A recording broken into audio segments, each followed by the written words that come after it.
And so Elevate Health, I'm Kim Bjorn. So I am the Director of Integration and Transformation for Elevate Health, and I am your contact person regarding community resources and supports. We have partnerships with several of the fire districts. So this is for anybody in the community. So please share this information with anybody you think would be helpful. And I am sharing this time with Adam Parker, who's the Crisis Service Supervisor, works for Multicare Health Systems. And without him, I wouldn't be able to do this presentation, and his team is a wonderful team. I always start every meeting with reviewing Elevate Health's mission, vision, and values. I will not read them, but I will say our core values are community, empowerment, equity, inclusion, integrity, innovation, and reverence. And this is the YouTube link that Adam did with Central Pierce Fire. And so I wanted to make sure you have it. And I will also send it out as a link in email to your representatives at each fire district, so they make sure it gets out to the first responders to be able to watch it when they can. So Adam, I'm going to let you talk about your program, because you're going to do a better job than me. So go for it. Yeah, thank you, Kim. And thank you everyone who joined the line to learn about an additional resource for the invaluable services you guys do. So the Trueblood Enhancement Program Crisis Response Team was really created to support rural and urban Pierce County, to help our first responders who come in contact with people who are exhibiting a behavioral health crisis, and those continued contacts you get that may not fall in the realms of a medical necessity or medical needs for hospitalization or ED visits. So these are the people that may be in crisis, behaving oddly, could be using substances, could be manic, talking themselves, homeless, and all those variations of the people that you see on a regular basis. So really want to help support a reduction in response times and really help individuals in crisis to get them connected to the appropriate level of services, and then as well as continued ongoing community training education. Next slide. So just for your awareness, our team is available, and we have 2 care coordinators. These are the people that would connect a person you may have in mind to services in hopes and the outcomes that they not contact 911 to get EMS services, and they would be using the appropriate services to get their needs met.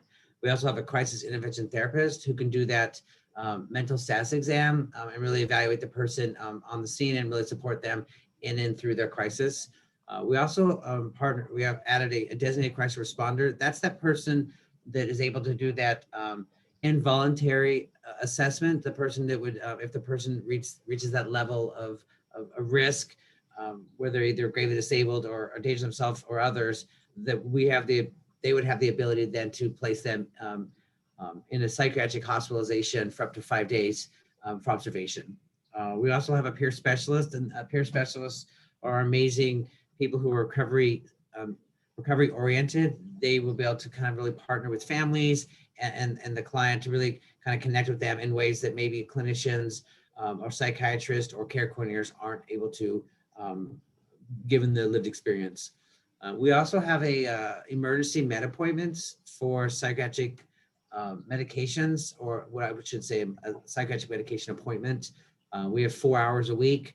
It's a huge thing to have in the Pierce County, so people who can get into a med appointment within a few days. Next slide. I just want to interrupt you for a real quick second, because Adam and I were just in a meeting, the Criminal Justice Steering Committee with Trueblood, and one of the first co-responders was at that meeting, and she wanted to share a success story. And I think this is a good place to share this with you all. There is a gentleman in his 50s that was calling 911 up to 50 times a day because he had a chronic mental illness that had voices in his head that was constantly telling him he needed to get help. And because of the co-responder program, they were able to actually develop trust with this individual and be able and help him, instead of calling 911, starting to call the crisis team directly. And they were able to connect him to resources and really see a reduction in calls specifically to 911 that would often trigger a trip to the ER. So reducing lots of costs for the community and incessant calls to 911. So that's a really great example and success story for this particular team and what they're able to do. Okay. So I'm sure the big question really is, and what, right? What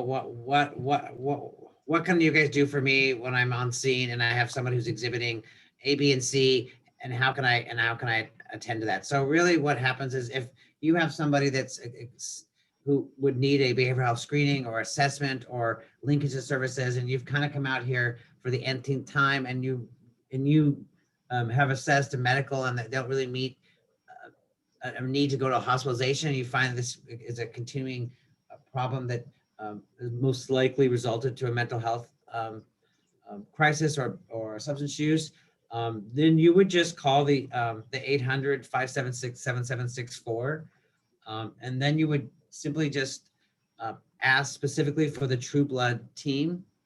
What that would do is it'll go through a triage. The person will just ask basic information, your name, your location, where you're at, and then they will pass the phone call on to our team. Our team would then call you back.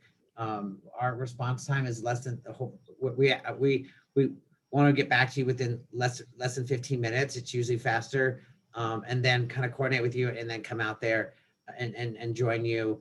And then if the seat is safe, then you would just go on your way and we would continue our assessment. So really what it is it's just a tool for you guys to have to really help partner with you for those continuing people you see that are not getting connected to services and you just don't know what to do with them, and to get you to the fires and the places that you are specialized in. Next slide.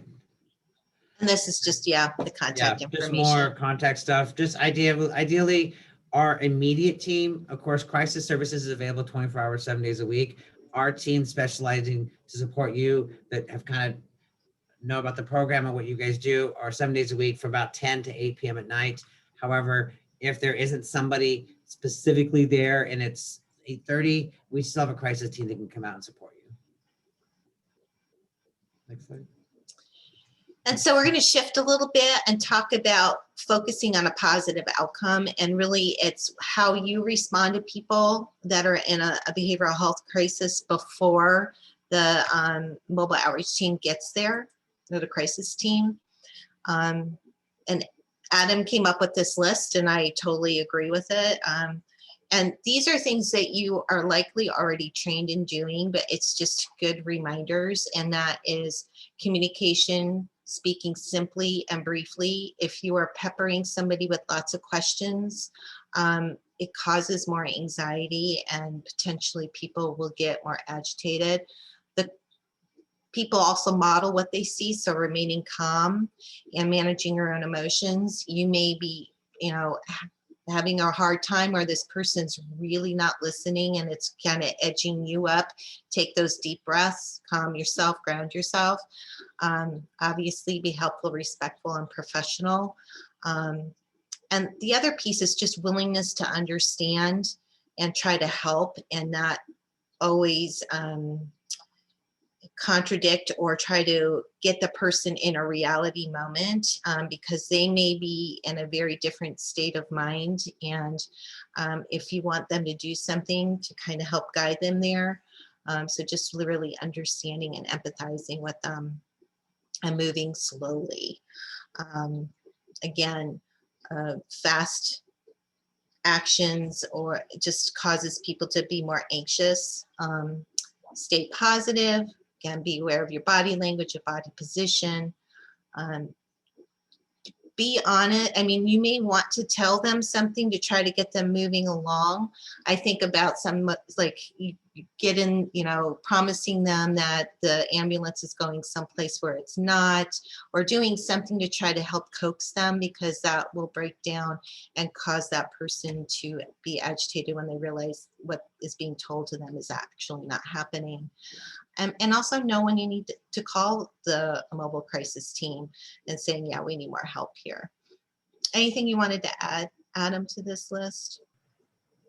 No, those are all great. And I think you guys are already doing those. This is just kind of a reminder that from a mental health standpoint, a mental health vantage point. So thank you, Kim. Next one. And again, what to avoid. Kind of the opposite of what we just talked about. No sudden moves, giving rapid orders. People are going to tune out. Raising your voice. People will also raise their voice. Not touching if you don't need to. Crowding the person. Obviously, they need to have that zone of feeling comfort. Expressing anger, impatience, and irritation. You know, we are all human. I am a social worker. I've worked in the ER. I have worked with people that have really, you know, it's easy to kind of get agitated with yourself when you're feeling that person is just doing something that is making it unsafe for them, yourself, or your partner. So knowing to just calm yourself, assuming that a person that's not responding can't hear you. And not to challenge and do not play along with delusions and hallucinations, because that will sometimes backfire on you in the way that then they really feel like everything around them is unsafe, and obviously not to threaten the person. It's interesting. Just a side note, our family just adopted and not to put a human with a dog, but our dog was a rescue dog. And all of these things, when people have had trauma, all of these things I see in her. You know, sudden movements scares her. Rapid talking scares her. Raised voice scares her. So all of these things, when you think of somebody who's in trauma, that is, all those things are triggers, and they just want to escape. They are wanting to flee that situation, which makes it harder for you to help them. Anything else you want to add, Adam? No, you're good. Okay. And that is really it. That is what we wanted to talk to you about. I'm going to stop the recording now so that we can open it up for any. I'm going to stop right now. Goodbye, everyone. I'm not canceling the meeting. I'm just canceling the recording.